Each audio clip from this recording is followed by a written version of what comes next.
अस्सलामुअलैकुम and a very good morning. जागो लाहौर में आप सबको खुश आमदीद कहते हैं। मैं हूं मुनीब आसिफ। मैं बिल्कुल ठीक ठाक हूं जी। आप लोग कैसे हैं? ठीक ठाक हैं? उम्मीद करते हैं कि ठीक ही होंगे। और आज एक नया हफ्ते का आगाज़ हम करने जा रहे हैं। तो जिस तरह पिछला हफ्ता हमारा अच्छा गुजरा है, ये हफ्ता भी अच्छा ही गुजरे। लेकिन आज के दिन की मुनासबत से सबसे पहले बात कर लेते हैं, क्योंकि आज पूरी दुनिया में वर्ल्ड ऑस्टियोपोरोसिस डे मनाया जा रहा है। एक ऐसा दिन है जिसका मकसद सिर्फ हड्डियों की बीमारी पर बात करना नहीं है, बल्कि हर उस इंसान को ख़बरदार करना है जो अपनी रोज़मर्रा ज़िंदगी की मसरूफियात में अपनी हड्डियों की सेहत को भूल चुका है। अब ऑस्टियोपोरोसिस को खामोश चोर कहा जाता है। अब आप सोच रहे होंगे ये क्यों कहा जाता है? क्योंकि ये आहिस्ता आहिस्ता हमारी हड्डियों की मजबूती को चुराती है। शुगर या ब्लड प्रेशर की तरह इसकी जो बजती हुई घंटी है ना, हमें फ़ौरन सुनाई नहीं देती है, और फिर एक दिन मामूली सा झटका या हल्की सी ठोकर ज़िंदगी का रुख बदल देती है। जब मामूली सी चोट पर भी हड्डियाँ टूटने लगती है। इदाद शुमार के मुताबिक दुनिया भर में लाखों ख़वातीन और बुज़ुर्ग अफराद इस मर्ज़ का शिकार है। लेकिन अफसोस की बात यह है कि ज़्यादातर लोगों को अपनी हड्डियों के कमज़ोर होने का पता ही नहीं चलता है, और जब पता चलता है तब बहुत देर हो चुकी होती है। और कैल्शियम की कमी, विटामिन डी की कमी, वर्जिश का ना होना, हमारा गलत जो तर्ज़ ज़िंदगी है, ये सब इस बीमारी को और भी बढ़ावा देती है, इसको तेज़ कर देती है। ख़ास तौर पर ख़वातीन में हमल का, दूसरा हार्मोनल तब्दीलियाँ, फिर मेनोपॉज के बाद ये ख़तरा बहुत ज़्यादा बढ़ जाता है। तो आज का दिन हमें ये याद दिलाता है कि अगर हमने अभी से अपनी खुराक, अपनी सरगर्मियाँ और अपनी आदत ना बदलने की कोशिश की तो कल चलती हुई ज़िंदगी थम भी सकती है। और दूसरा ये कि हड्डियों की मजबूती सिर्फ बुढ़ापे का मसला नहीं होता, ये हर उम्र के अफराद की ज़िम्मेदारी है। तो आइए फिर इस दिन के मौके पर ये हम अहद करते हैं एक दूसरे के साथ कि हम कैल्शियम और विटामिन डी का अपना ख्याल रखेंगे। चंद छोटी छोटी सी चीज़ें हैं जिनको अगर हम अपनी ज़िंदगी का एक हिस्सा बना लेना तो इस प्रोसेस से जो है ना थोड़ा बहुत बचा जा सकता है, अपने आप को इससे दूर किया जा सकता है। तो आज का दिन था, ये हमने आपके साथ शेयर कर दिया है।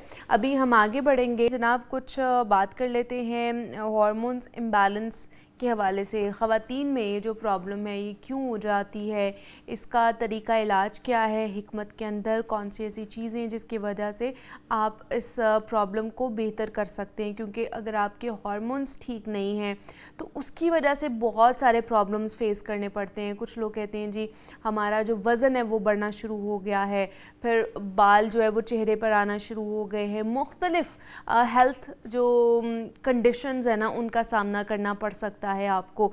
तो ऐसे में ख़वातीन के लिए क्या रेमेडीज़ हैं जो कि वो घर में कर सकती हैं, उनका ख्याल रखना उनके लिए बहुत बहुत ज़रूरी है। तो उस पर बात करने के लिए हकीम मुज़म्मिल साहब हमारे साथ स्टूडियोज़ में मौजूद हैं। उनकी तरफ चलते हैं और वो क्या आज हमारे लिए और आपके लिए लेकर आए हैं उनसे जानते हैं। हकीम साहब आपको खुश आमदीद कहते हैं जागो लाहौर में। कैसे हैं आप? ठीक ठाक है? अल्हम्दुलिल्लाह, अल्लाह का शुक्र। आप खैरियत से हैं? शुक्र अल्लाह का। बेहतरीन। आपने जो लास्ट नुस्खा मुझे दिया था ना वो मिर्चों वाला, वो तो माशाल्लाह से बड़ा अच्छा काम किया उसने। माशाल्लाह माशाल्लाह, अल्लाह करीम बेहतरी फरमाए, मेहरबानी फरमाए, और हमें इसी तरह से ही जो हमारे वायरल इन्फेक्शन है उनसे बचने के लिए जो कुदरत ने हमारे लिए चीज़ें बनाई हुई हैं उनसे फ़वायद हासिल करने का तरीकाकार भी हमें सिखाए। बिल्कुल ऐसे ही है जी, बहुत शुक्रिया। आज हमने ख़वातीन में हार्मोन्स के हवाले से बात करनी है कि ये एक ऐसा बड़ा मसला है जिसके साथ और इतने बड़े बड़े मसले, बहुत बड़ी बड़ी बीमारियां जो है वो जुड़ी हुई हैं। अगर सिर्फ आपको हार्मोन्स अगर आपके इम्बैलेंस होना शुरू हो जाते हैं तो अदम तवाज़ुन किस तरह इनका होता है और इसके लिए क्या हिकमत में तरीका इलाज है? आपने ना अपने प्रोग्राम के शुरू में आज एक बड़ी खूबसूरत बात की है। हमारे कुछ अयाम ऐसे हैं जो हम सालाना सेलिब्रेट करते हैं, मतलब सालाना तौर पर कुछ दिन मनाए जाते हैं। आपने उसके बारे में बड़ी अच्छी अवेयरनेस दी। इस सेहत के हवाले से हमें सालाना किसी दिन का इंतज़ार नहीं करना चाहिए।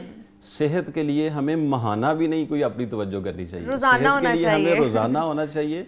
और हर वक्त जैसे हमारा मोबाइल ऑनलाइन रहता है तो हम उसको ऑफलाइन नहीं करते हैं, इसीलिए हमें अपनी सेहत के लिहाज से भी हमेशा ही ऑनलाइन रहना चाहिए। ये जो हार्मोन्स इम्बैलेंस के हवाले से आज हमने बात करनी है, इसका बड़ा आसानी के साथ समझने वाली चीज़ है अदम तवाज़ुन। मतलब ग़िज़ा में भी तवाज़न बहाल रहेगा और हमारे सोने जागने के औकात में तवाज़न बहाल रहेगा। हमारी जो मुआशरती ज़िम्मेदारियां हैं, मतलब अगर काम का एक वक़्त है तो एक वक़्त सोने का भी होना चाहिए, ग़िज़ा का एक वक़्त है तो एक वक़्त पेट खाली रखने का भी होना चाहिए। किसी भी चीज़ में जब हम तवाज़न बिगाड़ेंगे, कोई भी चीज़ अदम तवाज़न में आएगी तो उसमें बहुत सारी बीमारियां जो हैं वो जन्म लेती हैं, जिनमें से एक हार्मोन्स का भी जो है वो तवाज़न ख़राब हो जाना होता है। ये हार्मोन्स की खराबी सिर्फ ख़वातीन में ही नहीं पाई जाती है। अच्छा। ये मर्द और ख़वातीन दोनों में यकसा होती है। लेकिन ख़वातीन में चूंकि इनके मसाइल ज़्यादा पेचीदगियाँ इख्तियार कर जाते हैं तो फिर वो डिस्कसेबल भी ज़्यादा हो जाते हैं। मेल जो होते हैं हार्मोन्स, उनमें तो सिर्फ तौलीदी निज़ाम के हवाले से या उनकी जो ग्रो वाली उम्र होती है उसमें कुछ तब्दीलियाँ ऐसी आती हैं जिनसे ये मसाइल आ जाते हैं। लेकिन ख़वातीन में जब हार्मोन्स ख़राब होते हैं तो उसमें फिर बहुत सारी ऐसी अलामात जो अमूमी हम देख रहे होते हैं।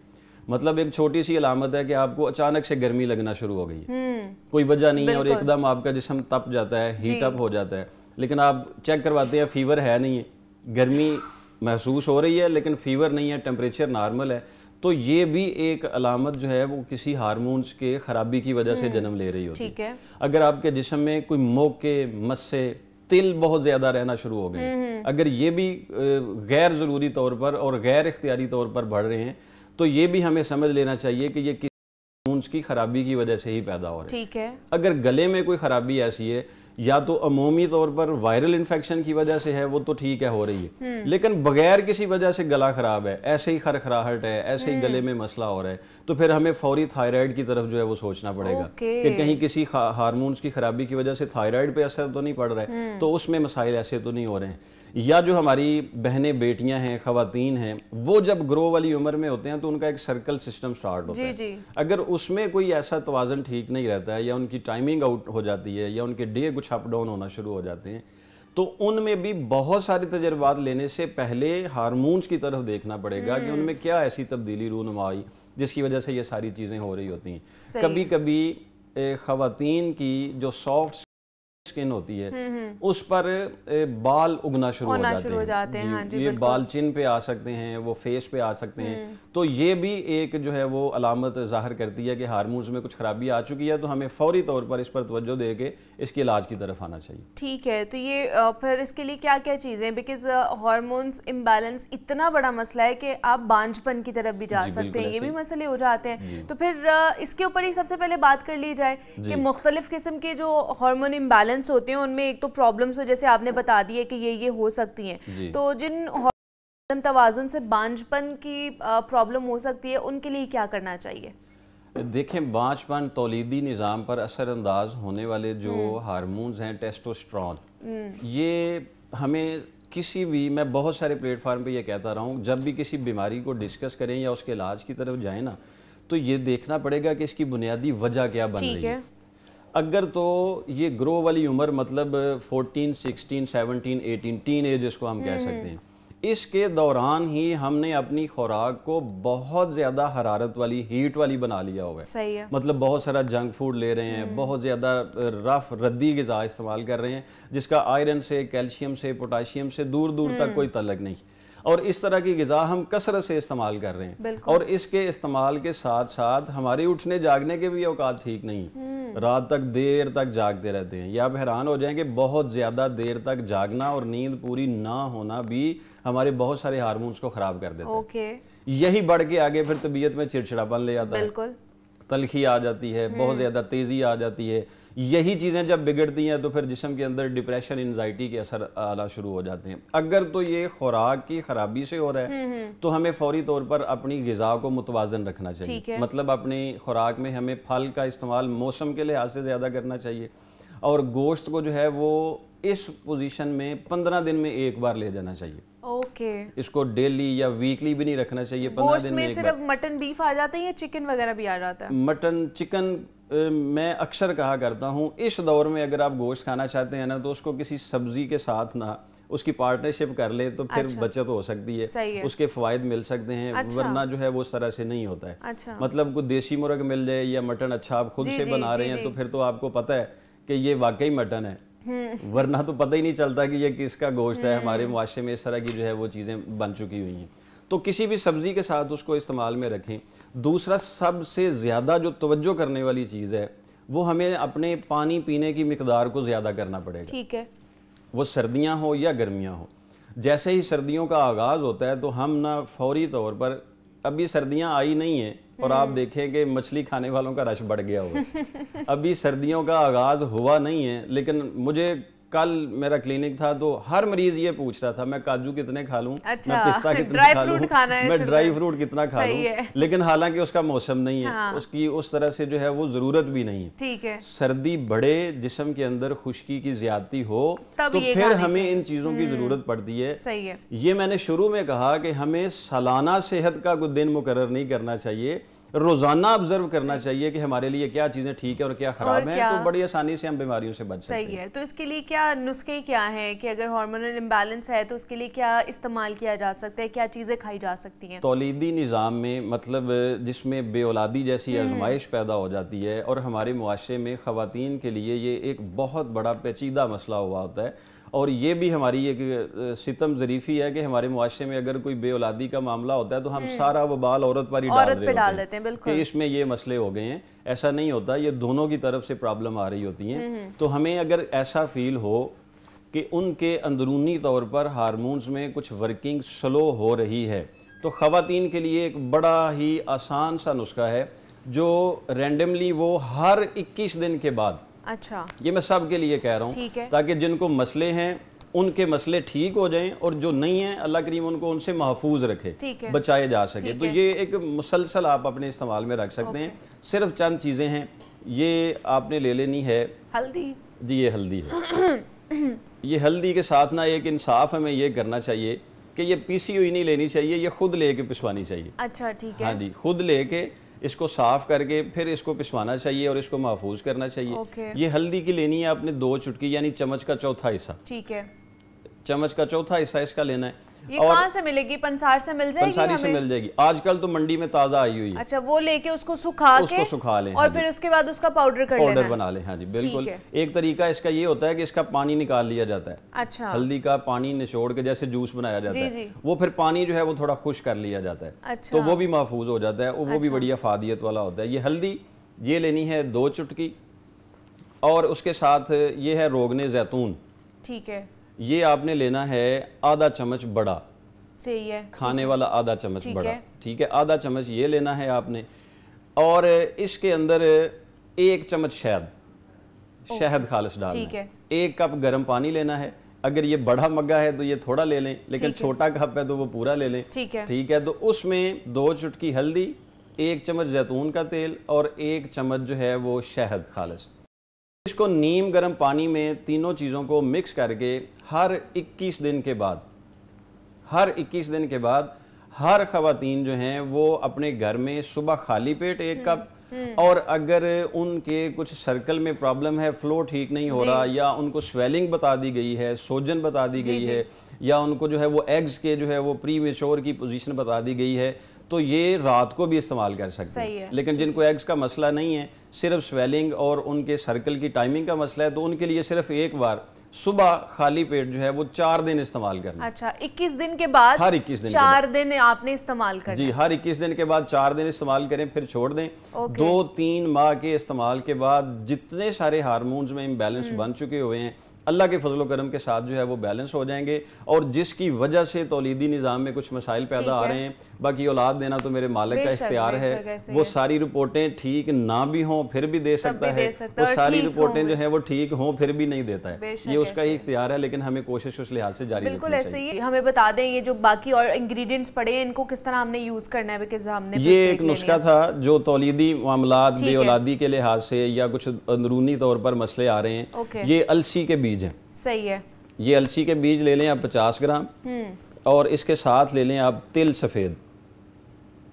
ये तिल सफ़ेद हैं, और इसके साथ एक चीज़ मिलती है मगज़ बनौला भी इसको कहते हैं, मगज़ पंबा दाना भी इसको कहते हैं। ठीक है। मगज़ पंबा दाना के नाम से ये आसान से मिल जाता है। ठीक है। इसको ख़रीद लें। ठीक है। और ये दोनों 50-50 ग्राम हैं, ये भी 50 ग्राम है, और इसमें ये पखड़ा गोखरू इसको कहते हैं, ये भी आसानी से मिल जाता है, कांटों वाले एक छोटे छोटे दाने होते हैं। ये गोखरू ले लेना, ये भी 50 ग्राम। चारों चीज़ों को बारीक पीस लें और इसके आधा वज़न इसमें कूजा मिश्री डाल लें, मिश्री, और ये डाल के महफूज रख लें। ख़वातीन सुबह खाली पेट आधा चम्मच और मर्द हजरात रात को सोते वक्त आधा चम्मच जो है वो नीम गर्म दूध के साथ इस्तेमाल रखें। इंशाल्लाह जो अंदरूनी जितने भी मसाइल हार्मोन्स के मुतल्लिक़ हैं वो ठीक हो जाएंगे। जो बाई का सवाल था, जो वो मसाला जात के हवाले से पूछ रहे थे, हमें ज़ीरा भी मिल जाता है, हमें दारचीनी भी बाज़ार से मिल जाती है, हमें काली मिर्च भी साबत मिल जाती है, हमें जलवतरी भी मिल जाती है, ये साबत चीज़ें मिल जाती हैं। ये पंसारी से साबत लेके साफ़ करा के उस ग्राइंडर वाले को फिर थोड़ा सा कहें कि खाली मशीन चला दे। मतलब एक बार वो खाली मशीन चला देगा, जो पहले वाली चीज़ जो पिसी हुई है वो निकल जाएगी, फिर उसके साथ पिसवा लें। तो ये खालिश मसाला जात खुद अपनी आँखों से बना के आप घर लेकर आएँ तो वो आपके लिए जो है वो फ़ायदेमंद होंगे और इंशाल्लाह उससे आपको कोई नुकसान का शायबा नहीं हो सकेगा। ठीक है जी, आज हार्मोनल इम्बैलेंस के वाले से बात कर रहे थे और बाकी भी आपकी क्यूरीज थी जो हकीम साहब ने बता दी आपको कि किस तरह आप उसको फुलफ़िल कर सकते हैं। हकीम मुज़म्मिल साहब हमारे साथ मौजूद है। हकीम साहब बहुत शुक्रिया आप आए। जनाब अब कुछ इन्वेस्टमेंट के हवाले से बात कर लेते हैं, बिकॉज़ हर कोई चाहता है कि वो अपने ऐसे टाइम के लिए कि जब आपको कुछ समझ नहीं आ रही होती या फिर कोई कभी ना कभी हमारा खुदा ना खास्ता ऐसी गलतियाँ हो जाती हैं कि जनाब कहीं ना कहीं हमारा जो है ना कहने के कारोबार जो है ना वो डाउनफॉल की तरफ चला जाता है, नौकरी चली जाती है या फिर खुदा ना खास्ता अल्लाह की तरफ से कोई ऐसा मिसहैप हो जाता है हमारे साथ, तो फिर उसके लिए हमारे पास कोई ना कोई इन्वेस्टमेंट कहीं पर हमने की हो जिससे हमें कोई फ़ायदा आ रहा हो, हमें महीना जो है ना वहाँ से आ रहा हो या एक अच्छी खासी अमाउंट आ रही हो, तो ये किस तरह की जा सकती है, ये बड़ा ज़रूरी है। आजकल आपको पता है कि डिफरेंट प्लेटफॉर्म्स जो है ना डिफरेंट लोग बता रहे होते हैं कि जनाब आप इधर इन्वेस्टमेंट कर लें, आप ट्रेडिंग कर लें, आप फ़लाँ चीज़ पर पैसा लगा दें, आप सोने पे लगा दें, आप क्रिप्टो में लगा दें। अब लोग कहते हैं कि जनाब हम कंफ्यूज्ड हैं कि कौन से प्लेटफॉर्म पर हमें पैसा लगाना चाहिए, हम जो अपनी पूरी ज़िंदगी की जमा पूंजी अगर हमने वो कहीं पे इन्वेस्ट करनी है तो कोई ऑथेंटिक प्लेटफॉर्म भी तो होना चाहिए ना, ताकि कोई फ्रॉड ना हो जाए हमसे। तो आज हम इसी के ऊपर बात करेंगे कि ट्रेडिंग और इन्वेस्टमेंट में क्या फ़र्क है, किस तरह की जा सकती है, कौन कौन से ऐसे प्लेटफॉर्म्स है पाकिस्तान में जिनके ऊपर इन्वेस्टमेंट करके हमें फ़ायदा पहुँचेगा। और उस पर बात करने के लिए हारिस वसीम बाजवा हमारे साथ स्टूडियोज़ में मौजूद है, CFA हैं from Syed Faraz private limited company है, वहाँ से आए हैं, तो उनसे बात करते हैं। हारिस आपको वेलकम कहते हैं जागो लाहौर में। कैसे हैं आप, ठीक ठाक हैं?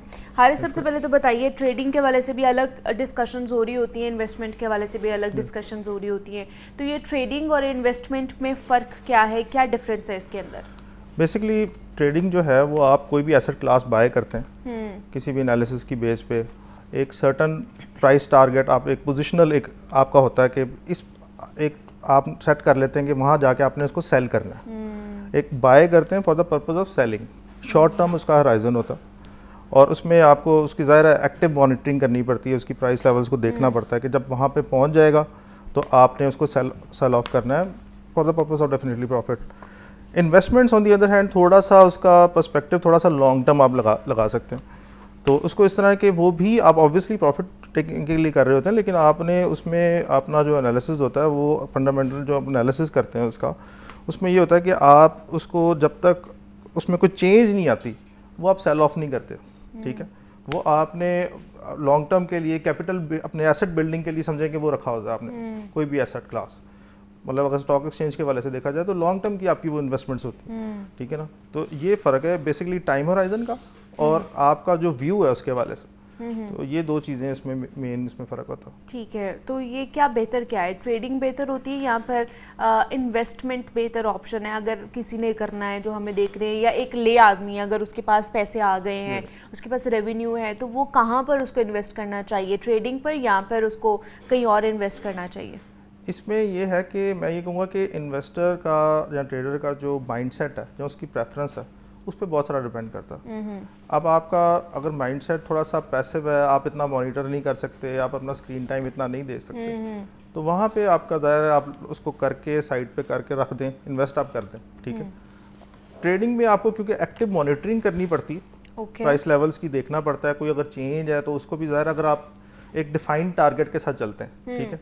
रिस्क मैनेजमेंट भी ज़रूरी है उसमें, ये नहीं है कि अगर आपने जो क्योंकि वो शॉर्ट टर्म होराइजन रिस्की भी, उसमें रिस्क भी ज़्यादा इन्वॉल्व है। अब अगर बाय द वर्च्यू ऑफ मतलब जो इसकी डेफिनेशन है हाई रिस्क हाई रिटर्न, अगर आपका रिस्क ज़्यादा है तो आप ज़ाहिर है हाई रिटर्न एक्सपेक्ट कर रहे हैं, ठीक है। तो ट्रेडिंग बाय इट्स नेचर थोड़ा सा आपको ज़्यादा रिटर्न दे देती है, लेकिन रिस्क भी इन्वॉल्व होता है। लेकिन मैं ये कहूँगा कि इसमें इन्वेस्टर प्रेफरेंस ज़्यादा मैटर करती है। पर्सनली अगर स्पीकिंग तो मैं ये कहूँगा कि इसका कॉम्बिनेशन होना चाहिए कि आप इसमें इन्वेस्टमेंट्स भी करें और किसी भी एसेट क्लास में आप ट्रेडिंग भी करें। अगर अच्छा, इन्वेस्टमेंट के लिए क्या क्या ऑप्शंस लोगों के पास हो सकते हैं? मतलब जैसे मुझे लगता है कि इन्वेस्टमेंट में ज़्यादातर लोग कहते हैं जी गोल्ड बाय कर लें, या फिर आप कोई ज़मीन ले लें या कोई घर ले लें, उसको किराए पे चढ़ा दें। इस तरह की इन्वेस्टमेंट आपकी होनी चाहिए जहाँ से आपको ना इतनी अमाउंट आ जाए जो आप अच्छे खासे आपके पैसे जमा होना शुरू हो जाएँ। इसमें बिल्कुल डिफरेंट एसेट क्लासेस अवेलेबल हैं, कमोडिटीज़ हैं, इसमें आपकी ज़ाहिर प्रॉपर्टीज़ हैं, आप उसको भी कर सकते हैं। मैं पर्सनली क्योंकि मैं स्टॉक एक्सचेंज का करता हूँ, ज़ाहिर थोड़ा सा बायस होगा पाकिस्तान स्टॉक मार्केट के हवाले से तो मैं यही कहूँगा कि उसमें इन्वेस्टमेंट करनी चाहिए। अच्छा। मेरी तो ओपिनियन बायस होगी, लेकिन आपने सही कहा, ये गोल्ड में भी बहुत पोटेंशियल है, आप प्रॉपर्टीज़ में भी कर सकते हैं।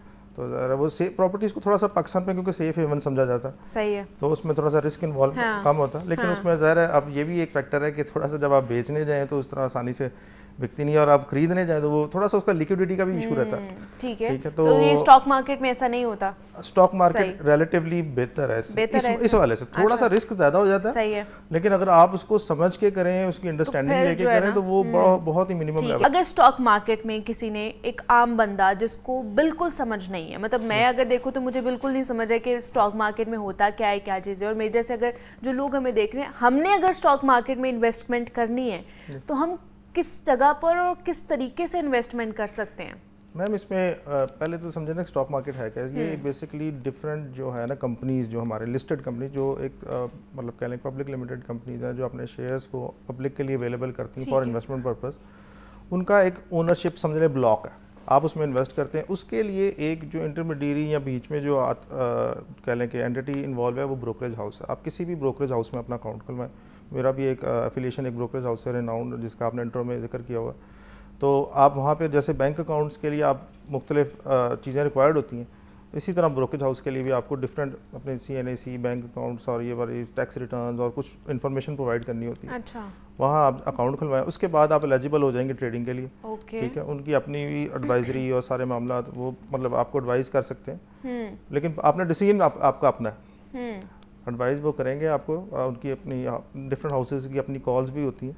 अच्छा। कि आप ये बाय कर लें, और आपको ज़ाहिर है आपको एडवाइस करेंगे, लेकिन आपका अल्टीमेटली आप डिसीजन मेकर हैं। तो सही है, ये आपके ऊपर डिपेंड करता है कि आपने, लेकिन क्या इसके लिए आपको कोई सर्टेन अमाउंट चाहिए होती है? क्या इसका क्राइटेरिया होता है कि अगर आपने स्टॉक मार्केट में इन्वेस्टमेंट करनी है या शेयर्स जो अगर आपने लेने हैं तो उसके लिए क्या क्राइटेरिया है इन्वेस्टमेंट का? कितने पैसे होने चाहिए हमारे पास तब हम कर सकते हैं? देखिए मिनिमम तो आप 5,000 से भी अकाउंट खुलवा लें। अच्छा, लेकिन उससे ये है कि आपको रिटर्न आप क्या एक्सपेक्ट करेंगे। आप 5,000 कहीं पे भी इन्वेस्ट करने से आप क्या एक्सपेक्ट करेंगे, उसके आपके चार्जेस ही थोड़े इतने मतलब हो जाएंगे, तो वो आपको फ़ायदा नहीं देगी। ये अकाउंट खुलवाने के लिए मैं आपको बता रहा हूँ। तो मेरे हिसाब से अगर आपने कहीं इन्वेस्ट करना है, पाकिस्तान स्टॉक मार्केट में इन्वेस्ट करना है, तो 50,000 से आप स्टार्ट करें, और आहिस्ता जो उसके रिटर्न्स हैं आपको उसको आप री इन्वेस्ट करते जाएं, ताकि आपका थोड़ा सा एसेट भी ग्रो करे। अच्छा। और आपका वो पाकिस्तान एक स्टॉक चेंज की कोई प्लेटफॉर्म है या फिर इस तरह की कोई एप्स हैं जहाँ पर लोग जो है इन्वेस्ट कर सकते हैं कि नहीं कर सकते हैं?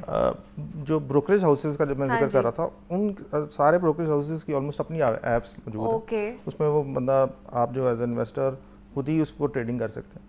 उनकी मतलब ब्रोकरेज हाउसेस की ऐप है। पाकिस्तान स्टॉक मार्केट, क्योंकि ये मेरा ख्याल है इनको इतना वो आइडिया नहीं था, तो वो ब्रोकरेज हाउसेस अपनी ऐप ज़रूर प्रोवाइड करते हैं। अच्छा, मतलब पाकिस्तान स्टॉक मार्केट की अपनी नहीं है, जो ब्रोकरेज हाउसेस हैं उनकी हैं डेफिनेटली उनकी मतलब आपने ट्रेडिंग करनी है ना, तो आप, मैंने आपको बताया ना कि वो बीच में एक चैनल है, ठीक है, तो आपने उनकी ऐप्स के थ्रू आप जो है ट्रेडिंग करें, जो इनका जो सवाल है। अच्छा, दूसरा एक आम ख्याल ये भी है कि स्टॉक मार्केट में परफॉर्म करने से ना कुछ ही लोगों को, चंद लोगों को ही उसका फ़ायदा होता है, हर किसी को नहीं होता। क्या वाकई ये दुरुस्त है कि नहीं है? ये आम ख्याल ज़रूर है, लेकिन ये दुरुस्त नहीं है। अच्छा। उसकी वजह ये कि देखें स्टॉक मार्केट, मैंने जैसे पहले बताया कि आप बेसिकली जो हमारी कंपनीज़ हैं, पाकिस्तान की कंपनीज़ हैं, बड़ी कंपनीज़ हैं, लिस्टेड कंपनीज़ हैं, उसमें आप इन्वेस्ट कर रहे हैं, उसका ओनरशिप का एक छोटा सा हिस्सा खरीद रहे हैं, आसान लफ्ज़ों में बता रहा हूँ।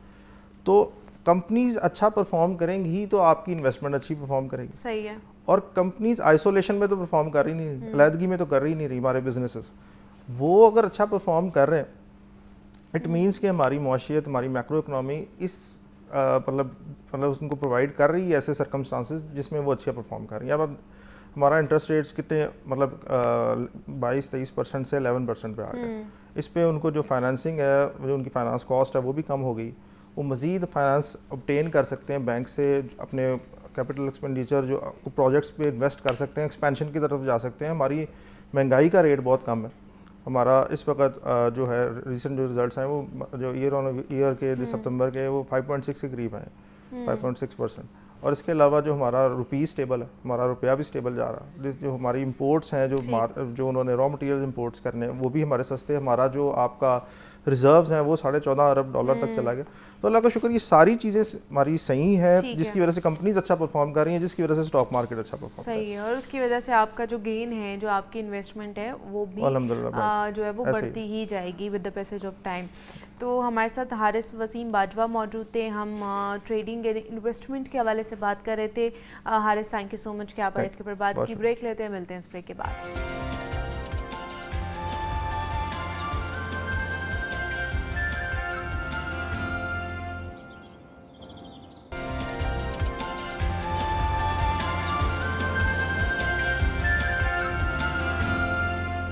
वेलकम बैक टू जागो लाहौर।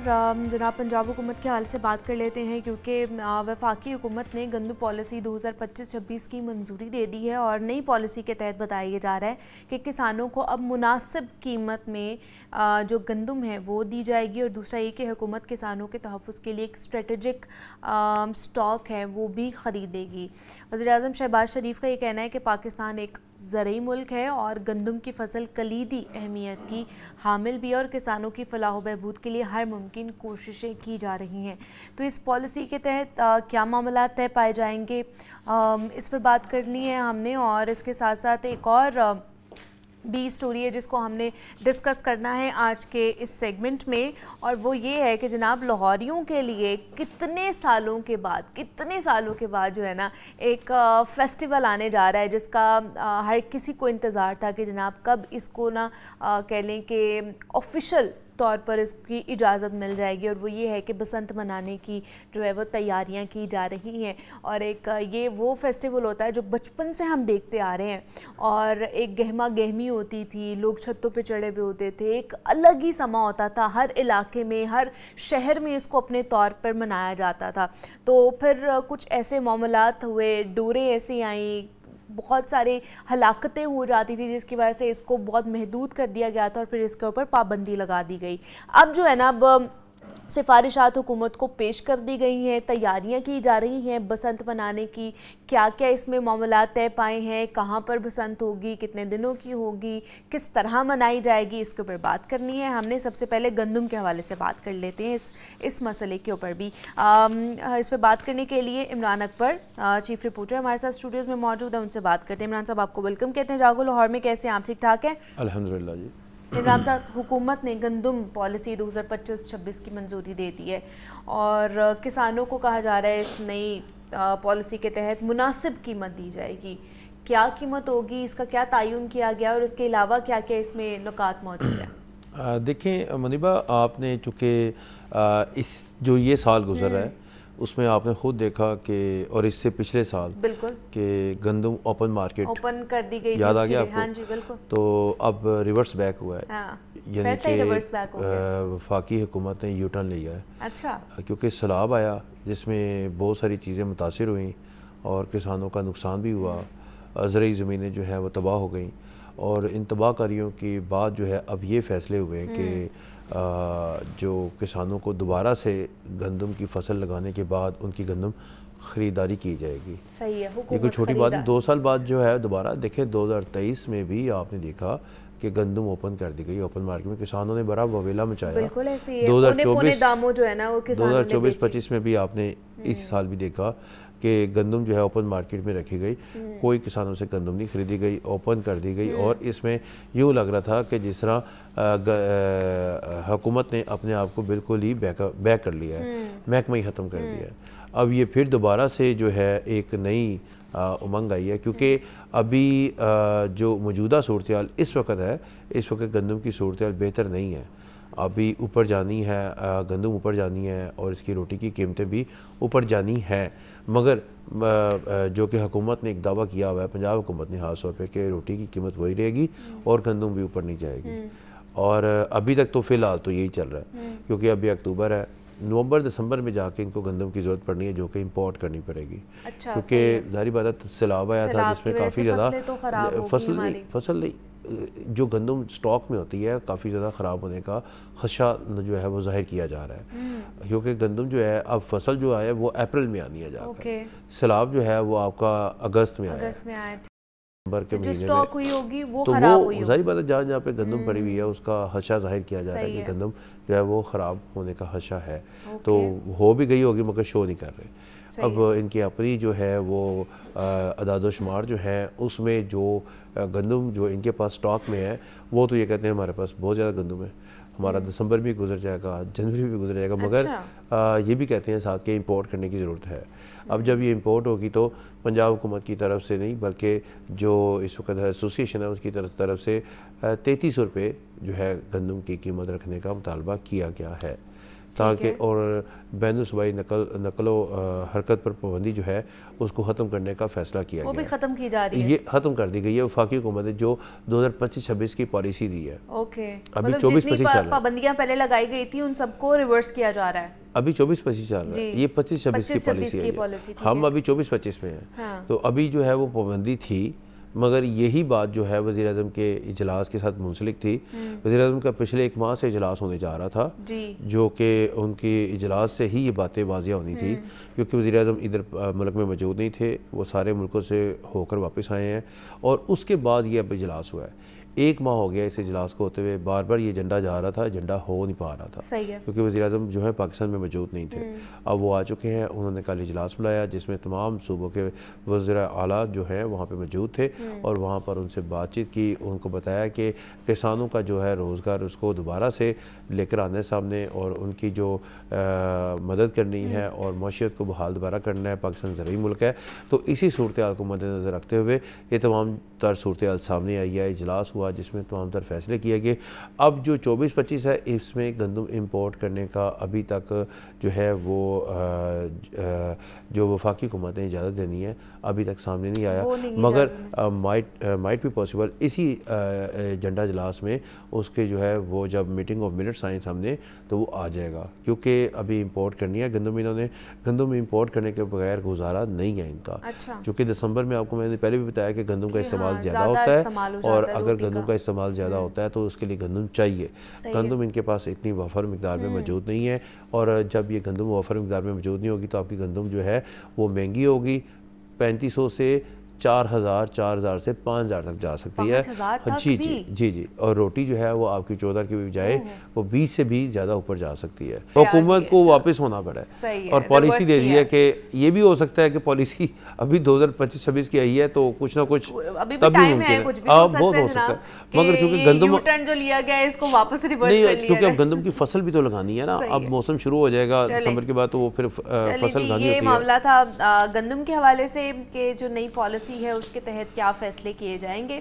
अब बसंत पे आ जाते हैं। हमारे लाहौरी ये जानना चाह रहे हैं, बसंत एक फेस्टिवल ऐसा है जिससे हर कोई खुश होता है। 2009 से आपने जैसे बताया कि पाबंदी लगी हुई थी, अब दोबारा जाके इसके ऊपर पाबंदी जो है ना इसको बहाल किया जा रहा है। एक फेस्टिवल आ रहा है लाहौरियों के लिए, सारे बहुत ज़्यादा पुरजोश हैं, खुश हैं। बताइए इसके हवाले से डिटेल्स। देखिए मुनीबा से मैंने तो अपनी आंखों से देखा हुआ है कि बसंत की वजह से ना काफ़ी घर उजड़े हैं और तो मैं तो इसके हक में नहीं हूँ। अच्छा, ज़ाती तौर पे हक में नहीं हूँ। और लाहौरिया जो है वो आपको पता है कि ख्वाबों का शहर है, खुशियों का शहर है, वो हर इस चीज़ को बड़ा देखते हैं। मगर जब जितने मर्जी मेयर्स ले लें, जिन्होंने करना है, जो जाले होते हैं आपको पता है, जो बसंत मनाने वाले बच्चे होते हैं उनके लिए वो कहते हैं हमारी डोर मजबूत होनी चाहिए। हमने ये जो गुड्डी जो है, पतंग जो है, ये जो बो काटा होकर आई है ना, इसको हमने ना दोबारा से लेकर आना है और हमारी डोर में तन होना चाहिए।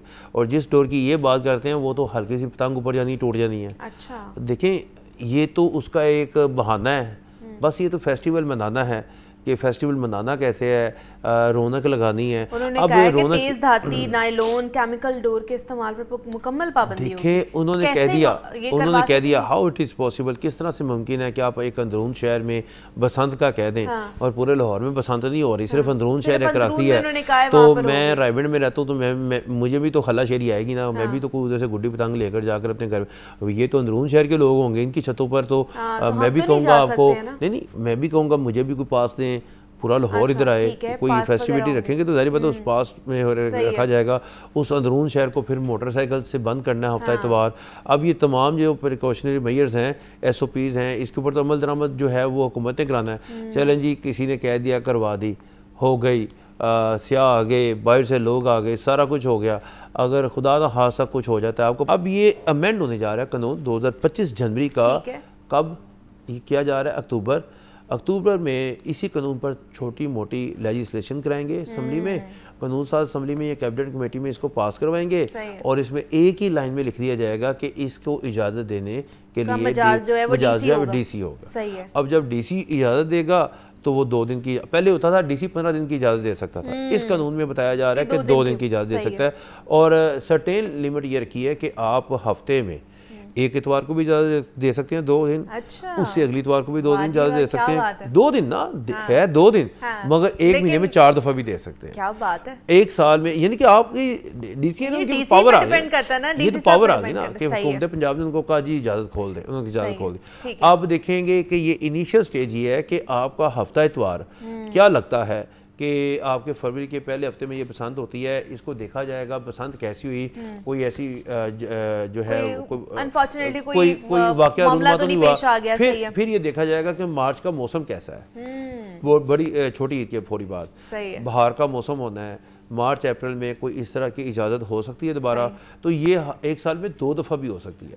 मगर फरवरी की बसंत के लिए अभी तैयारियां जो हैं वो जो काइट फ्लाइंग एसोसिएशन है उनको कह दिया गया अपनी तैयारी मुकम्मल करें 2009 के कानून के मुताबिक, जो 2009 का सबसे इम्पोर्टेंट बात यह है कि 2025 का जो इन्होंने को अमेंडमेंट की है वो 2009 का कानून है, वो भी पढ़ लीजिएगा क्योंकि मैंने इसको पढ़ा है बाकायदा। उसमें जितनी भी तैयारी की जाएगी इस डोर पतंग की वो SOPs के मुताबिक 2009 के मुताबिक की जाएगी, मगर लागू क्या होगा 2025, जिसमें 1-2 लाइनें अमेंडमेंट की गई हैं। इसी तरह ये 2025 का जो कानून होगा इसमें फिर अमेंडमेंट की जाएगी कि DCCs के पसंद की इजाज़त देने के मिजाज होंगे। मतलब कि ये सिफारिशात भेजी गई हैं हुकूमत को, तैयारियां भी अपने जोबन पर हैं, फुल ऑन तैयारियां की जा रही हैं जो है ना अथॉरिटीज़ की तरफ से, तो फिर शायद इजाज़त मिल ही जाए। अगर इतने होपफुल हमें जो सूबाई वज़ीर हैं मरीम औरंगज़ेब साहिबा भी हमें नज़र आती हैं कि जी बसंत मनाई जाएगी, तो लेकिन उसके प्रिकॉशनरी मेजर्स लेना, कॉन्सिक्वेंसेस उसके किस तरह के होंगे ये भी देखना चाहिए हमें। हमारे साथ चीफ रिपोर्टर इमरान अकबर मौजूद थे। इमरान साहब बहुत शुक्रिया आपके वक्त का, थैंक यू। जनाब, ज़िंदगी की 2 सबसे बड़ी ताकतें हैं जो ख़ुद पर यकीन है और ज़िंदगी का वाज़े मकसद है। अक्सर हम दूसरों की बातों को, तनकीद को और उनकी खौफ की जंजीरों में जकड़ कर अपने ख्वाबों से दूर हो जाते हैं, मगर सच ये है कि कामयाबी उन्हीं को मिलती है जो अपनी मंजिल को पहचान कर ख़ुद पर यकीन रखते हैं। और जब इंसान अपनी सलाहियतों पर एतमाद करना सीख लेता है ना, तो दुनिया की कोई भी ताकत, कोई राय, कोई रुकावट उसका रास्ता नहीं रोक सकती है। ज़िंदगी का मकसद पहचानना और ख़ुद पर यकीन रखना यही असल कामयाबी का फॉर्मूला है। तो आज हम इसी से मुताल्लिक मोटिवेशनल स्पीकर से जानेंगे, हमारे गेस्ट से जानेंगे कि ख़ुद पर भरोसा और जो ज़िंदगी में मकसद का होना कामयाबी के लिए कितना ज़रूरी है और किस तरह आप अपने मकसद को पहचान सकते हैं कि ये आपकी ज़िंदगी का मकसद है। तो इस पर बात करने के लिए डॉक्टर आरिफ सिद्दीकी साहब ने आज हमें ज्वाइन किया है, उनसे आपकी मुलाकात कराते हैं। डॉक्टर साहब, आपको खुश आमदीद कहते हैं जागो लाहौर में। कैसे हैं आप? ठीक ठाक? ज़बरदस्त। डॉक्टर साहब, ज़िंदगी में मकसद होना, बामकसद ज़िंदगी होना कितना ज़रूरी है और कैसा होना चाहिए हमारा मकसद? जितना सांसों का चलना ज़रूरी है, दिल का धड़कना ज़रूरी है, उतना ही ज़िंदगी में मकसद का होना ज़रूरी है, क्योंकि बेमकसद ज़िंदगी एक मुर्दा जिस्म के मानंद है। अगर आपका मकसद ही नहीं है तो आपके जीने का फ़ायदा भी नहीं है। अब मकसद जितना छोटा होता है उतनी छोटी ज़िंदगी हम जीते हैं, जितना बड़ा मकसद होता है उतनी बड़ी ज़िंदगी हम जीते हैं। हम आम तौर पे कहते हैं कि छोटा सोचो, चादर देख के गुजारा करो, चादर के मुताबिक पाँव फैलाओ। हालांकि हम कहते हैं कि जितने पाँव फैलाने हैं उतनी चादर का बंदोबस्त करो। हम सुनते आए हैं कि ज़िंदगी फूलों की सेज नहीं, हम पढ़ाते हैं कि ज़िंदगी को फूलों की सेज बनाया जा सकता है। अच्छा, ये सब कैसे मुमकिन होगा? जब आपके मकसद बड़े बड़े होंगे। तो अलमिया एक ये है, सक्सेस साइंटिस्ट कहते हैं कि अलमिया ये नहीं है कि लोग बड़े गोल नहीं बनाते, अलमिया ये है कि लोग छोटे गोल बनाते हैं और कामयाब हो जाते हैं। अब जब वो छोटा सा गोल बनाया, कामयाब हुए, तो जो सेटिस्फेक्शन है वो उन्हें कंफर्ट जोन में ले जाती है, वो बड़ा सोचते ही नहीं। सही है। जबकि दुनिया में जितने भी बड़े बड़े काम हुए, बेशक वो इजादात हों, बेशक वो फतूहात हों, बेशक कोई और बड़े से बड़ा काम हुआ हो, उसके पीछे एक बहुत बड़ा मकसद था, एक बहुत बड़ा ख्वाब था, और उन सबको लोगों ने कहा तुम पागल हो, तुम एबनॉर्मल हो। हाँ। छोटी सी बात है कि ये देखे ना, ये नीचे गिरता है, हाँ, कैसे शकल नीचे खींचती है इसे। हाँ। तो राइट ब्रादरान को भी यही पता था कैसे शकल नीचे खींचती है। जब उन्होंने जहाज उड़ाने का सोचा तो लोगों ने कहा दिमाग खराब है इसका, पागल है ये। तो उन्हें पागल कहा गया। थॉमस एडिसन को भी पागल कहा गया, जिन्ना को भी पागल ही कहते थे कि अलग बतन, दिमाग खराब है। हर वो आदमी जिसने कोई बड़ा ख्वाब देखा, बड़ा मकसद उठाया, अलग करने की कोशिश की, बिलो एवरेज माइंड लोगों ने उसे पागल कहा। लेकिन दुनिया इन्हीं पागलों की वजह से ग्रो की, तरक्की की, और आज हमें जो इतनी मजे मजे की सहूलतें मुयसर हैं वो उन्हीं पागलों की वजह से मुयसर हैं। तो मेरा आप सब लोगों को ये मशवरा है कि इतना बड़ा ख्वाब रखें, दीवानगी से ऐसे काम करें कि लोग कहें कि ये तो पागल है। तो जब आप पागल हो गए तो बेशुमार लोगों की जिंदगी आसान हो जाएंगी और आप अपना मकसद भी अचीव कर लेंगे। yes, अगर आप ये बन जाएंगे। लेकिन हमारे यहाँ पे होता है कि दूसरों की बातों पर हम ज़्यादा यकीन करते हैं रादर देन के अपने ऊपर, खुद के ऊपर यकीन रखना। हम कहते हैं अच्छा जो दूसरा कह रहा होगा ना शायद हम वो ही कर सकते हैं, हमारी ज़िंदगी शायद वैसी ही होनी चाहिए, बिकॉज वो अच्छे तरीके से हमें जानते हैं। वो हमारे दोस्त अहबाब हो सकते हैं, वो हमारे फैमिली मेम्बर्स हो सकते हैं, हमारे पार्टनर्स हो सकते हैं।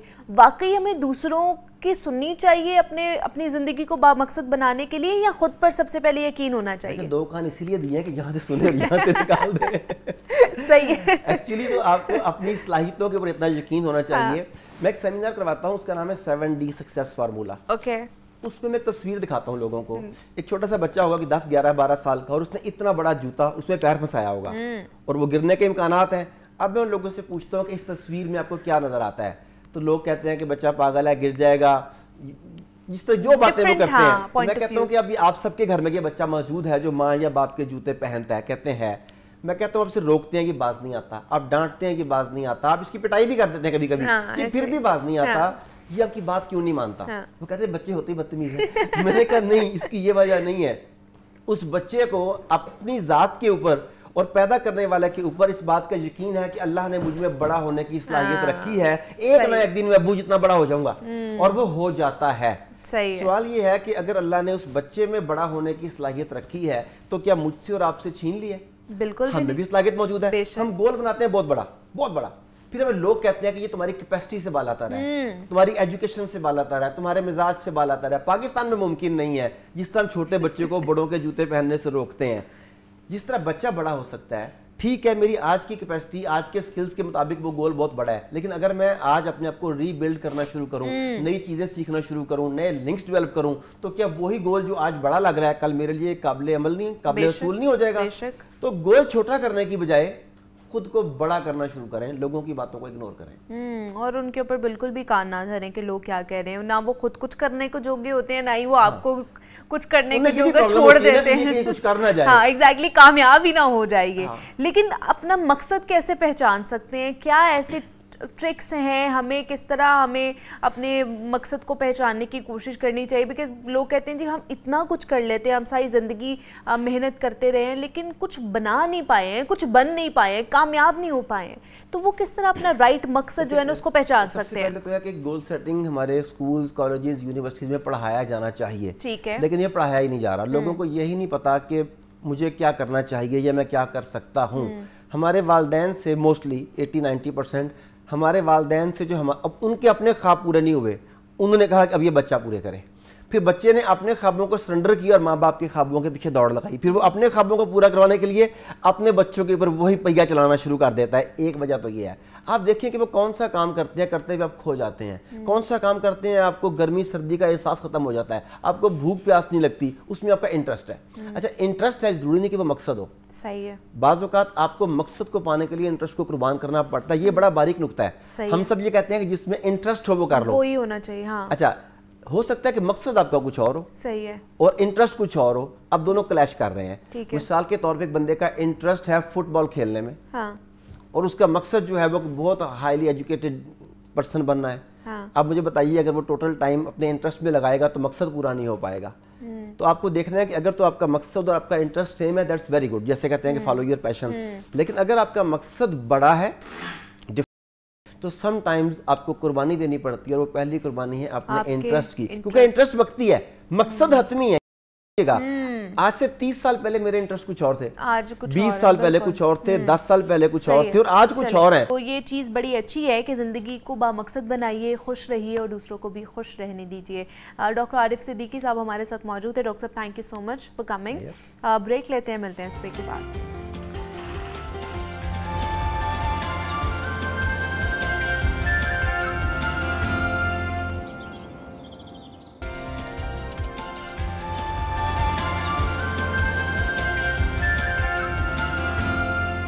वेलकम बैक टू जागो लाहौर। जनाब, कुछ स्किन केयर के हवाले से बात कर लेते हैं, क्योंकि साफ़, चमकदार और दानों से पाक जो स्किन है वो सिर्फ महंगे प्रोडक्ट से नहीं बल्कि हमारी रोज़मर्रा आदत से भी जुड़ी हुई होती है, क्योंकि हमारी नींद, हमारे ग़िज़ा, हमारा पानी का इस्तेमाल कितना है, हमारा स्ट्रेस लेवल कितना है, और दूसरा ये कि हम हाइजीन कितना उसका ख्याल रख रहे हैं, प्रॉपर जो है उसका अपनी स्किन की हाइजीन का ख्याल रख रहे हैं, नहीं रख रहे हैं, ये भी एक अहम किरदार अदा करते हैं हमारी खूबसूरती के अंदर। अगर हम अपनी चंद मामूली आदतों को बदल लेना तो हमारी स्किन कुदरती तौर पर उसमें निखार आ जाएगा और फ्रेशनेस वापस आना शुरू हो जाएगी। तो आज हम इसी पर बात करने जा रहे हैं कि ऐसी कौन सी हमारी रोज़मर्रा की आदत हैं जिन्हें अपनाकर हम साफ़, चमकदार स्किन हासिल कर सकते हैं।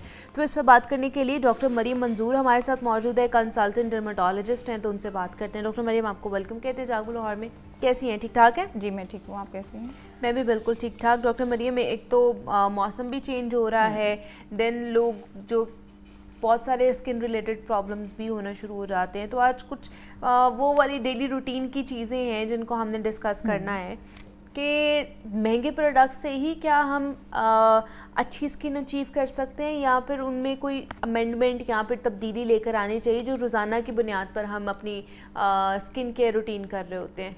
अच्छा, ये एक रॉन्ग कंसेप्ट है कि सिर्फ महंगे प्रोडक्ट्स ही स्किन केयर में शामिल होते हैं। आपकी अच्छी लाइफस्टाइल, अच्छी आदत, जैसे कि आपने अक्सर आपने पेशेंट आते हैं वो बताते हैं कि हमें एक्नी ब्रेकआउट हुआ, लेकिन वो क्यों हुआ? क्योंकि वो मेकअप, हमने फंक्शन से आए थे तो हम बहुत थके हुए थे, सो गए, फेस वॉश ही नहीं किया। तो डबल क्लिनजिंग इज़ रिक्वायर्ड, ठीक है। और उसमें ज़रूरी नहीं है कि आप बहुत महंगा क्लेंजर इस्तेमाल करें।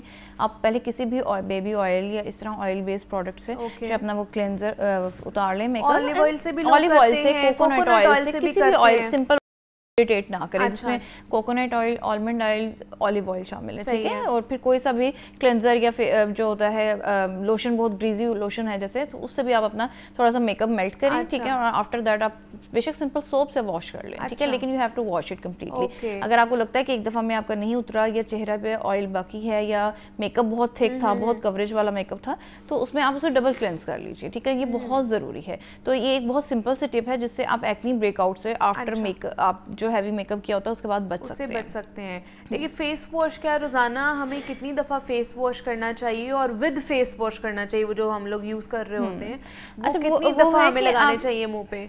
एक्नी वाले साबुन भी बहुत सारे आते हैं। अगर एक्नी प्रोन स्किन है आपकी, अगर ड्राई स्किन है तो आप कोशिश करें कि ऑयल बेस्ड सोप इस्तेमाल करें, सेंसिटिव या वो जिनके अंदर परफ्यूम नहीं होता, ठीक है।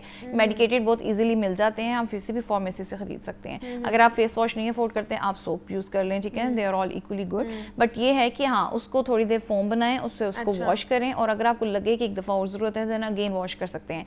एक रात को सोने से पहले फेस वॉश मस्ट है, और एक सुबह उठ के, और एक जो कॉलेज यूनिवर्सिटी या जैसे अपनी वर्किंग प्लेस से आके, तो ये 2-3 फेस वॉश जो हैं वो मस्ट होने चाहिए, ठीक है। जेंटल करें, ये नहीं कि बहुत रबिंग करनी है, ओवर एक्सफोलिएट ना करें। ये एक बहुत बैड हैबिट है जो कि हमारे कॉन्सेप्ट है कि रगड़ के जो है वो मुंह धोएं या इस तरह करें तो वो शायद पता नहीं कुछ उतर जाएगा, लेकिन वो ऐसा नहीं उतरता, बल्कि स्किन रप्चर होती है, उसमें बैरियर डिस्टर्ब होता है, और उसके बाद क्या होता है कि वो उसमें स्पेसेस बनती हैं, तो फिर डर्ट और वो ग्रीस के बाद ऐसा ऐसा ब्रेकआउट्स बनना शुरू हो जाता है। सही है कि आप देख लें कि आपकी स्किन के साथ क्या सूट करता है। अगर आप फेस वॉश अफोर्ड कर सकते हैं, आप वो भी इस्तेमाल करें, वरना आप साबुन भी इस्तेमाल कर सकते हैं। मेडिकेटेड सोप बहुत इजीली मेडिकेटेड सोप, वो जो दूसरे हम लोग हाथ धोने के लिए वो नहीं यूज करना अपने मुंह के ऊपर। सिंपल मेडिकेटेड सोप हर फार्मेसी पे अवेलेबल है, बहुत नॉर्मल प्राइस रेंज में है और आप इजीली उन्हें अफोर्ड कर सकते हैं। वो अफोर्ड कर सकते हैं, दूसरे वाले सोप आपने अफोर्ड नहीं करने हैं। अच्छा, दूसरा ये भी कहा जाता है जी पानी ज़्यादा से ज़्यादा पिए, आपकी स्किन ऐसे चमकदार हो जाएगी, साफ शफाफ हो जाएगी। वाकई ऐसा है कि और लोग इतना इतना पानी पीना शुरू कर देते हैं, बाद में फिर पता चलता है जी और प्रॉब्लम होना शुरू हो गई है। अच्छा, ऐसे है कि अगर देखें एक नॉर्मल हर चीज़ की एक मॉडरेट क्वांटिटी ज़रूरी होती है, ठीक है। अगर आप पहले नहीं पीते, जो कि अक्सर हम क्लिनिक्स में भी देखते हैं, जब भी पेशेंट आते हैं उनसे कितने पूछते हैं कितना पानी पिए, वो कहते हैं 3 गिलास 4, और अक्सर को याद ही नहीं आ रहा तो कहते हैं कोई खाना खाने के बाद 1 घूंट पी लेते हैं। तो इस तरह का नहीं करना। वो अक्सर कहते हैं कि हम चाय कॉफ़ी का इस्तेमाल ज़्यादा करते हैं इनटेक, तो उसकी वजह से क्या होती है, मज़ीद डिहाइड्रेशन होती है। तो मॉडरेट अमाउंट में चाय कॉफ़ी भी आप इस्तेमाल करें और अपना पानी भी इस्तेमाल करें। बैलेंस डाइट रखें, उसमें फ्रूट भी शामिल होने चाहिए, योगर्ट भी शामिल हो, और आपका जो है अगर आपकी एज ऐसी है आपको सूट करता है तो आपने मिल्क भी ज़रूर लेना है, ठीक है, 1 कप ऑफ मिल्क। सो ये सब चीज़ें मिलके वाटर इनटेक और आपके जो मिनरल्स हैं सबको बेहतर रखती हैं और आपकी बॉडी को बेहतर रहता है। सुबह की जो रूटीन है स्किन केयर की और रात की जो स्किन केयर की रूटीन होती है, इन दोनों में क्या बुनियादी फ़र्क होना चाहिए? कोई ऐसी चीज़ का फ़र्क जो कि रात को में लगाना चाहिए, सुबह नहीं लगाना चाहिए, सुबह लगाना चाहिए, रात को नहीं लगाना चाहिए? अच्छा, एक तो ये कि क्लेंजिंग दोनों टाइम आपने करनी है, ठीक है। आप रात के टाइम थोड़ी सी जैसे कहते हैं ना कि 2 स्टेप क्लेंजिंग कर लें, ठीक है, कि ज़्यादा मिनट की कर लें, या डबल क्लेंजिंग कर लें, यानी कि एक पहले ऑयल बेस्ड उससे उतारें जिससे अच्छी तरह आपका मेकअप मेल्ट हो जाए, सारी जो चीज़ें हैं जमी हुई थी वो उतर जाएँ, और फिर एक वाटर बेस्ड क्लेंजर के साथ वॉश कर लें, तो ये डबल जेंटल क्लेंजिंग हो जाएगी आपकी, ठीक है। उसके बाद आपने एक मॉइस्चराइजर या टोनर जो है, ठीक है, टोनर को आप एज अ सीरम भी कह सकते हैं कि वो इस्तेमाल कर लें, और उसमें कोशिश करें कि हाइड्रेटिंग हो, लाइक हाइलुरोनिक एसिड बेस्ड हो। अगर आपकी ड्राई स्किन है, इरिटेटेड है, या आपको लग रहा है कि बहुत ज़्यादा मेकअप था और बहुत रबिंग के बाद वो खिंच रही है, इस तरह से हो रही है, तो आप कोशिश करें कि हाइलुरोनिक एसिड बेस्ड सीरम का इस्तेमाल करें, या सिंपल कोई भी अच्छा सा मॉइस्चराइजर लगा लें, ठीक है। और मॉर्निंग में आपका क्या है कि आपने सुबह उठने के बाद फेस वॉश करने के बाद एक मॉइस्चराइजर और सन ब्लॉक, ये सन ब्लॉक ऐड हो जाएगा, ठीक है। तो आप जस्ट सन ब्लॉक के एडिशन कर लें, सिंपल रखें, क्लेंजिंग एंड मॉइस्चराइजर या टोनर जिसको जो मर्जी कह लें, ठीक है। नंबर 2, फिर आफ्टर दैट आपने डे टाइम में सन ब्लॉक ऐड कर लेना है, ठीक है, कि ये आपकी रूटीन होनी चाहिए मॉर्निंग की और नाइट की। दूसरा ये बताइए कि ऐसी डाइट भी है या ऐसी कहते हैं ना जी आप ज़्यादा फ्रूट्स खाएं, ज़्यादा सब्जियां खाएं, जूसेस पिए, आपकी स्किन बड़ी अच्छी होगी, तो इनसे फ़र्क पड़ता है? बिल्कुल, फ्रूट्स भी आप कोशिश करें पील के साथ ले सकते हैं, जैसे आड़ू है, सेब है, आप इनको कोशिश करें छिलके समेत इस्तेमाल करें, ठीक है। इनका अच्छी तरह छिलका धो लें और उनको यूज़ करें। फिर जो फाइबर वाले आ जाते हैं, लाइक जैसे उसमें खीरा आ जाता है, ठीक है, तो आप एक खीरा ज़रूर खाएँ। अब आगे गाजर का सीज़न आ रहा है, बीट रूट है, ठीक है, तो ये सब ही स्किन के लिए भी बहुत अच्छे हैं, ब्लड भी बनाते हैं, और इसके अलावा जो है आपकी गट हेल्थ को भी बहुत इंप्रूव कर देते हैं, ठीक है। तो ये आपको खाने चाहिए। और वैसे भी आगे जैसे सिट्रस फ्रूट आ रहे हैं, सिट्रस का आगे विटामिन सी जो है वो हमारी स्किन के लिए बड़ा अच्छा है। बस उसमें ये है कि आप बिल्कुल एम्प्टी स्टमक या सुबह सुबह ना लें उसको, ठीक है। आप कोशिश करें कि 10-11 बजे के करीब आप आफ्टर अपना ब्रेकफास्ट 1 गिलास ज़रूर पिएं, और फ्रेश बना के पिएं, घर वाला पिएं, और उसमें कुछ भी एडिटिव्स शुगर या सॉल्ट दोनों ही ना ऐड करें, सिंपल आप उसको एज सिंपल जो है वो सिट्रस फ्रूट का, ऑरेंजेस वगैरह ये सारे आ रहे हैं तो इनका आप इस्तेमाल कर सकते हैं। अच्छा, दूसरा सिर्फ क्या यही अपनी डेली रूटीन चेंज करके स्किन केयर की हम वो जो ग्लास स्किन है या फिर एक अच्छी स्किन डबल टोन जिसमें ना हो, जिसमें कोई पिंपल्स ना हो, कोई डार्क सर्कल्स ना हो, कोई फाइन लाइंस ना हो, अचीव कर सकते हैं, या फिर इसके साथ साथ हमें ट्रीटमेंट्स भी कराने पड़ते हैं जाके क्लिनिक्स पर, तभी हम अच्छी एक स्किन अचीव कर सकेंगे? अच्छा, देखिए, अगर आप शुरू से अपनी सेल्फ केयर करते आ रहे हैं और एक अच्छी सेटिंग रखते हैं स्किन केयर स्टेप्स की, तो आपको बहुत ज़्यादा एक्स्ट्रा ट्रीटमेंट्स करवाने की ज़रूरत नहीं पड़ती है, ठीक है। आप 3 मंथ्स या 6 मंथ्स के बाद कोई भी एक ट्रीटमेंट ले सकते हैं, और वो आपकी स्किन को फ्रेश भी कर देता है, हाइड्रेट भी और रिंकल फ्री भी करता है, ठीक है। और फिर वही बात यही कि कंसिस्टेंसी इज़ रिक्वायर्ड, कि वो आपने ज़रूर डेली लगाना है। फिर लाइक जैसे आप एड ऑन कर सकते हैं अपने स्किन केयर में, अगर आपकी एक्नी बेस्ड स्किन है तो आप salicylic acid based face wash का एडिशन कर सकते हैं to get more better skin. इसके अलावा आप उसमें नियासिनामाइड सीरम का इस्तेमाल कर सकते हैं, जिसे आप डे टाइम में अगर यूज़ कर रहे हैं तो सन ब्लॉक मस्ट होगा, ठीक है। और फिर नाइट टाइम अगर आप ऑल्टरनेट नाइट यूज़ कर लेते हैं, लाइक एक रात आप हाइलुरोनिक एसिड बेस लगा लें और एक रात नियासिनामाइड बेस लगा लें, तो आपका ऑयल कंट्रोल और जो पोर्स हैं वो थोड़े श्रिंक रहते हैं, तो वो भी आप अच्छी स्किन केयर से भी तो अपनी स्किन को मेंटेन कर सकते हैं। फिर अगर आपकी ड्राई स्किन है तो उसमें कोशिश करें कि मॉइस्चराइज, जितने ज़्यादा मॉइस्चराइजिंग एलिमेंट होंगे उतना ही आपकी स्किन को बेनिफिट होगा। सही है। एक कॉलर हैं गुजरात से, शर्जील, उन्होंने कॉल किया हमें। अस्सलाम वालेकुम। वालेकुम अस्सलाम, कैसे हैं? जी मैं ठीक हूँ, आप कैसे हैं? अल्हम्दुलिल्लाह। टीवी का वॉल्यूम, शर्जील टीवी का वॉल्यूम बंद कर दें प्लीज़। मिस वॉल्यूम तो ऑफ है ना? ठीक है, अब बात करें। अच्छा, पूछना ये था कि दास करके पढ़ रहे हैं, इसका कोई हल है? ब्लैक ब्लैक जो निशान पड़ते हैं। ठीक है, डार्क सर्कल्स के लिए आप पूछना चाह रहे हैं। ठीक है, बहुत शुक्रिया शर्जील। डार्क सर्कल्स के लिए क्या कर सकते हैं? अच्छा, डार्क सर्कल्स में आपकी लाइफस्टाइल मॉडिफिकेशन बहुत इंपॉर्टेंट रोल प्ले करती है। लाइक आपकी रात की नींद होना बहुत ज़रूरी है, प्रॉपर हाइड्रेशन होना बहुत ज़रूरी है। इसके अलावा आप जो अगर आपके डार्क सर्कल भी बनना शुरू हुए हैं तो आप कोशिश करें कि हाइलुरोनिक एसिड बेस्ड या फिर जो कैफीन बेस्ड सीरम्स होते हैं इजीली मिल जाते हैं, आप वो लगा सकते हैं। ठीक है।